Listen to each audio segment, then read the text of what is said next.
I'm really excited to be here to talk about cold brew as a specialist within the world of beer, but also as somebody with an innovation strategy background, because I start to look at categories and what's at the edges of those categories to find something new and interesting and something that may be shaping up with a new value proposition.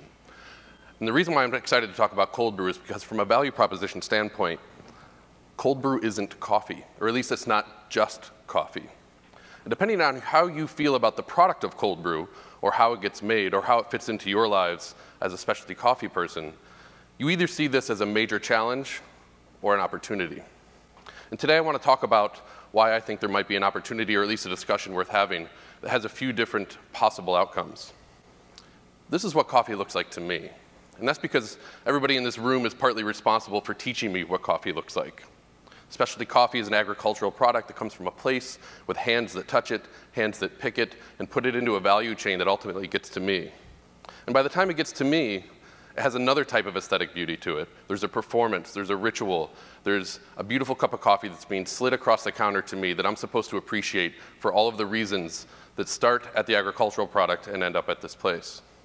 And that performance highlights the actual agricultural product itself. You get to see the bloom, whether you do it at a cafe or whether you do it at home. There's that moment of the kind of release of that final product into my life. And then it's often presented with beautiful, some often very humble branding that highlights, I think, the special kind of nature of what coffee is.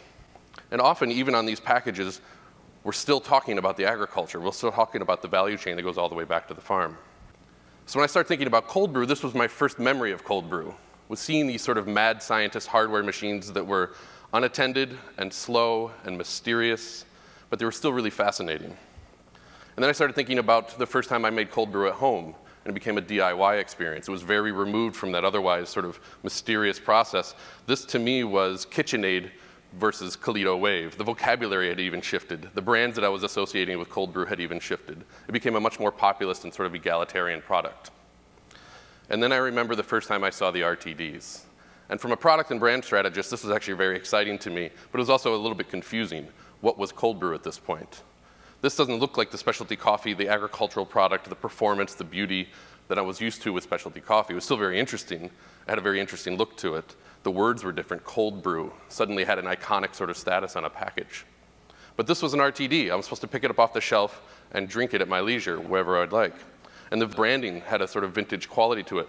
It started, even though I didn't realize it at the time, to look a little bit like my industry. And then things got even more sort of populist and egalitarian. Packaging that I kind of had only previously associated with sort of the energy-focused or the sugary sort of lattes in a can kind of producers started presenting cold brew as this elevated product, but with a very approachable kind of style. And then it got weirder and weirder, and I started seeing packages that I'd never seen any food product in before. But it was still really fun. Whether I regarded this as specialty coffee anymore seemed like a foregone conclusion. It didn't matter. What mattered was this interesting to me? Was it exciting? Was I going to get something from a value proposition standpoint out of this? And so the variety of cold brews from high to low had already entered on the market. The shelves were full. And then this was the one that felt like I was actually just being punked. As somebody in the world of beer, this said all the right things. But it was a product that I was completely unfamiliar with. How was I being presented with a cold brew that I was now familiar with from the little stubby bottles from Stumptown especially, with the same company presenting me with something that had the words Grand Cru on it? This looked like one of the best beers you could find on the shelves. It had all the right cues, the language, the scrolls, even the size and the little tape that goes over the top of the Grolsch kind of opener. And it also had wine cues. I mean, this looks like a 750 of wine. It was really stunning. And for me, I think that was the first indication that there was a conversation that had not yet been had in the world of coffee about cold brew. That from high to low, these products were speaking from a different value proposition standpoint, but nobody had decided what cold brew was, or how it should be presented, or how it could be presented. There was an underlying anxiety that I started to perceive in the world of coffee about the future of cold brew. And then, of course, as a beer consumer and as a beer person, the performance of cold brew had fundamentally shifted. It became something that was served on a nitro tap. This is a guy that in Florida that I've met a few times who serves at beer festivals specifically off of a bike, and he fits right in. People go up to him expecting to get beer. And if you just see the sort of iconic visual of a cold brew that's served in this way, it doesn't have any visual cues that this is coffee at all. Anybody would be excused for assuming that this was a nitro stout. And to me, that represents this sort of crux I think, of the exciting problem of cold brew is it coffee or is it just coffee? The coffee story, as I told you, that I'm familiar with is fundamentally rooted in what you've all taught me about what specialty coffee means. But cold brew bumps up against other stories as well. The craft beer story, the energy drink story, something of a functional drink that gives you sort of that caffeine boost that fits into your daily life. And then maybe just the American craft story overall, something that speaks to things that we like that look special, come from a place, or brands that we respect in that way. So what do we gain by making cold brew a coffee story? And what might be gained by making cold brew a different story altogether? To me, it's the fundamental sort of vice versa of something that's quick adoption, which is sort of the holy grail for any new category, anybody who's investing in a new category from a product, process, and packaging standpoint, versus the long-term growth of an actual category, something that over time grows, by 7, 8, 9, 10% if you're lucky. Something like craft beer has been growing by double digits for almost a decade. And my first sort of analog for what might be happening in cold brew from an outside looking in perspective is the world of cider. This is what cider looked like about 5 years ago if you lived in the United States. It usually came from France. It usually came looking like this exquisite, beautiful agricultural product. It looked like a bottle of wine. It was fancy. It cost $20 a bottle. And apples and where they came from were always the source of that conversation. It was an agricultural product. This reminds me a lot of how I've learned about specialty coffee. But this is what American craft cider looks like. It's fermented apple juice in a can of varying types of quality, often with no reference to the apples that were in that juice to begin with, sometimes from concentrate, sometimes fresh pressed and beautiful and exquisite, but it all ends up in a can, and it all just says cider. Sometimes it says dry, sometimes it says sweet if you're lucky.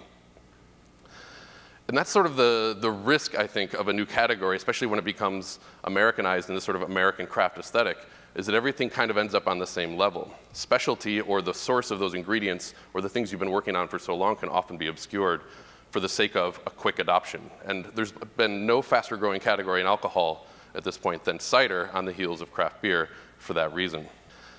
And the risk in there is extremely important, because if you're an American cider producer putting fermented apple juice in a can, you now are showing breweries exactly what they can do, because it's not a specialty product anymore. It doesn't come from a place. It doesn't come from an apple varietal. It doesn't come from a process standpoint. It's fermented apple juice in a can. And if I'm a brewery owner, especially a small craft brewery owner with some empty tank capacity, all I have to do is ferment apple juice and put it in a can, and I too have an incremental growth opportunity that chips away at your value proposition as a cider maker. And coffee might be next. If craft brewers can put something in a can and make it seem like it's fun to drink, they can do it. They're smart enough, they have chemists, they have labs, they can figure out how to do it. Oscar Blues is one of Colorado's largest breweries, and they're now backed by a private equity firm, and they're moving across the country building their third brewery now. The second one was in North Carolina, third one is in Austin. And they introduced hot box roasters as their own coffee roaster. So I'm going to talk to you about a couple of case studies. One that I think is a really great sort of positive way to look at the possible future for cold brew, and one that I think might better represent maybe the tensions or anxieties or the opportunities in cold brew now. And that first one is going to be IPA. IPA started as India Pale Ale, a British product that took forever to develop. It was sort of a lowbrow product. But when we Americanized it, we made it all about hops. We made it about agriculture. It was fancy. It was exciting. The words IPA became the most important. Hop harvest made it into mainstream news because the Brewers Association was pushing it. But hoppy transformed into a vocabulary of citrus and pine and floral. Consumers were able to take this word hoppy and start talking about it in different ways, which gave birth to different styles, Belgian styles, red styles, different processes from extractions to hop oils, and different origins. We have a Northeast style IPA and we have a West Coast style IPA. And that created a category within beer that craft beer itself wasn't able to build on until IPA started taking off. This became synonymous. So how else can we sell an IPA? What's the next IPA? And that's sour. Sour is an age-old product, hundreds of years from Belgium, that only now is being produced in America. And we're replacing those IBUs, those bitterness units of hops, with pH, acid. How much acid can we get in a beer? It used to look fancy like that cider, and now it looks like this. We started taking the value proposition of a sour beer, which was aged in wood over a course of 1 to 2 years, often very slow, methodical, expensive process. And we started realizing you can make kettle sours. You could lactodose it. You could just make it sour. If people are asking for sour, make it sour. We can sell some sour beers. And now those fancy beers like that, those tall bottles you see there are sitting next to cans that just say Goosetown, which is sort of a joke on a goza. An ancient German style that almost nobody knows, and they're making jokes about it. And they're making it very, very quickly. This is actually what the vocabulary of sour beer looks like. It's incredibly diverse. Hundreds of years of different traditions mashing up against each other in the American craft beer market. Wild, spontaneous, funky, goose, mixed fermentation. But all of that boils down to sour. And this is the difference between long-term value and quick adoption. In beer, IPA had a long time to develop. It developed at the pace even slower than the term craft beer. But sour took off like a shot in America. Nobody had really talked about it that way. Belgian brewers were happy to sell it as sour beer as long as the Americans were buying it because the market in Belgium was so tiny. They just said, sure, if they want sour beer, sell it as sour beer. And when quick sours came in and chipped away at that value proposition, all of a sudden everybody stood there holding the bag wondering, what happened to our value proposition? And so we start to see the pushback. We start to see the anxiety that happens in craft beer around this new segment, this new category of sour beers. How kettle souring is making sour beer cheap and affordable. Not exactly what producers who age mixed fermentation wild ales in barrels for 2 years want to hear about. And then the real pushback began. But there's a brewer in Chicago named John Lafler who summarized, I think, the anxiety around sour beers perfectly for me. He said, if you were backing the term sour beer to describe one of the most exquisite beer products ever made from a process standpoint, you created your own death sentence. Because anybody else could come along, make something sour, and say, I'm also making sour beer.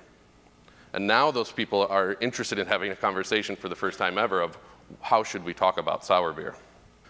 Is sour beer this? Is this beautiful old traditional process that even some American producers like New Belgium spend painstaking hours producing year-round? Blending products from things like mother beers, blending into 3 or 4 different types of beers with different acidity levels, different fruity notes, different bittering notes, this kind of elaborate process. Or is it a goza in a can? Is it just a sour beer? So how do we differentiate within sour? That's the conversation that's happening right now in craft beer. Coming up in about 3 weeks, we're going to have our first ever open forum to discuss the topic at the Craft Brewers Conference in Philadelphia. And it's going to be led by 3 or 4 traditional sour producers and a couple that are very happy to make quick sours and a couple that are actually making both. Because the sour story is a very, very old one, the same way that I think the coffee story into specialty coffee goes back a long ways for folks. And we need to decide as beer people, are we going to talk about sour beer as wild or wood ales, as quick sours, or are we just talking about acid flavors in general? Is that what people are looking for? And in the end, is the consumer going to care about any of that? It's very important to align our value proposition with something that the consumer is actually looking for. It's quick adoption versus long-term growth. Sometimes those are sort of on a continuum, as it was with IPA, because it had a long enough time to develop, and sometimes those are opposed because quick adoption happens so quickly that the industry hasn't been able to get their arms around what a definition or a description or a value proposition actually is. So I'd like to present a debatable framework. This is how I tend to try, as a strategist, to think about a space or what the opportunity looks like, and to see if there's a playing field where not only can everybody get along, but at least everybody fits. And looking at a sort of a 2x2 here, a spectrum of not opposing values, but maybe a continuum of values, something between, if I'm a consumer, do I care about the end product, or do I care about the process more? And am I interested more in my emotional needs or my functional needs? When we look at the upper left quadrant, emotional and process, Specialty Coffee's done a phenomenal job here of building this story over time of what coffee really is as that agricultural product. It's mission driven. It wants to do something new and interesting in the world. And for me, an example of something like that is direct trade. Most consumers, whether they know what really direct trade really is or not, they know that it has value and they see it on a bag, and over time it builds up sort of a rich story for them the more and more they see the stories of coffee being told. From a functional and process standpoint, that's where you really find a hobbyist culture. And nobody has more of a hobbyist culture than craft beer. It's actually driven our industry because home brewers partnered with the industry to create the Brewers Association. So half of our Brewers Association, which I think is relatable to the SCAA, is actually made up of home brewers, people who don't work in the industry at all. They're not professional brewers. They don't run manufacturing. They are home brewers. They're hobbyists. They're authors. They're storytellers. In our industry, we consider them innovators because they're often coming up with the next new style. In your world, I kind of see that when I go to AeroPress competitions. I see these hobbyists that are sort of hardware geeks, process geeks. They're interested in what's possible with something. They're kind of exploring the outer edges. In the emotional and product category, that quadrant at the top right, that's kind of where a lifestyle product lives, or a lifestyle brand. something that fits into my life. It's fun, it's exciting to have it, it makes me feel good. It seems easy for something like Frappuccino to fit there, right? It's related to coffee, but it's not necessarily part of a specific processed coffee story. I buy it in cafes in these coffee environments and I enjoy it, but it maybe is more associated with a reward or a dessert or sort of a decadent experience. And then there's the functional product category. Here we're talking about something that gives you a benefit, a specific benefit that is either a convenience play or it functionally differs in some way or gives you more of something. Words like concentrate fit there. And that's kind of where I see a lot of the story of cold brew, at least the RTDs on the shelf, speaking to people. It fits in the grocery aisle next to milk and orange juice in some cases. It fits at the convenience store as something you can get on a long drive when you stop for gas. I think cold brew as a larger product category probably blurs the line between lifestyle and convenience pretty quickly. But to me, this all goes back to what is the story that we're telling about cold brew? Where is the tension? What is the quick adoption versus long-term value? Obviously, a long-term value is in that coffee story. You've been building it for the long term already. And so is cold brew a continuation of that? Or is it being pulled into a quick adoption scenario where it's bumping up against other really familiar categories with exciting visual cues and process cues that can be used to create a new category that gives you a place to go and innovate in new ways? It depends on if you look at the coffee story as something worth harvesting and bringing through into that cold brew product, or as potentially baggage that you want to leave behind a little bit. And on that other side are things like beer and soda, tea and energy drinks, all of which have cues for the consumer as to how this might fit into their lives from a product standpoint, whether it's lifestyle or convenience. We don't just have to think about other product categories. We can think about occasions and experiences as well. And that's what I see happening in cold brew when I see nitro poured on a tap that looks like beer in a tap room. Could it be a pick-me-up? Is it a reward? Is it morning versus evening? A coffee product in the evening has always been a bit of a holy grail for people who operate cafes. Or is it a to-go product? I mean, the fact that people are putting cold brew in a growler to sell their coffee and still calling it a growler, which in craft beer, we haven't even educated people on what a growler actually is yet. The story has already been moved 3 steps beyond, I think, where people's heads are at around what cold brew even is. And to me, that's sort of a fascinating tension that's being built that could be wrapped around itself and connected, again, potentially to a coffee story or to another story altogether. And one quick lesson is not your father's root beer. Craft brewers consistently on the record will talk about how this should not even be considered not only craft beer, but beer at all. Some people imagine that it's grain-neutral spirit spiked with root beer flavors, put into a bottle that looks like beer called beer. The name of the brewery is Small Town Brewery. And there's a lot of legend as to where this actually started, but inside of a year or two, this thing shot up to be the #1 craft beer in the market ahead of Boston Lager. And everybody thought it was going to be nothing. And what that tells us is that our customer is often interested in new and weird things, even at the edges of what we consider to be our core audience. Almost nobody considers this to be really beer. But for the first time, we had craft beer experts or aficionados saying the ethos of it, all that matters is what's in the bottle. They loved it. It tastes just like root beer. It was kind of an amazing thing to see from a cultural standpoint. But from a category standpoint, everybody rushed to ask the question, is this a new category? Can we do something here? And unfortunately, or maybe fortunately, depending on how you look at it, nobody's been able to replicate that success. Right now, it's not looking like a new category as much as it's looking like the next Zima or the Mike's Hard Lemonade. Certainly worth an investment if you're the not your father's root beers guys. But if you're somebody else coming behind this with your own alcoholic root beer or a secondary product like a ginger beer or something like that, people aren't seeing the returns the way they hoped they would because it's not developing into a category. And for me, that's the difference between quick adoption and long-term growth. Not Your Father's Root Beer had all of the right elements to make it particularly very successful. It was very quickly adopted in a way that no beer has ever been adopted within craft beer. But the long-term value or the long-term growth of that as a category seems to be missing. And that's because nobody can even decide what it is, how to talk about it, and whether our value chain can support something like that when it's so far on the edges of what craft beer even is. Thank you.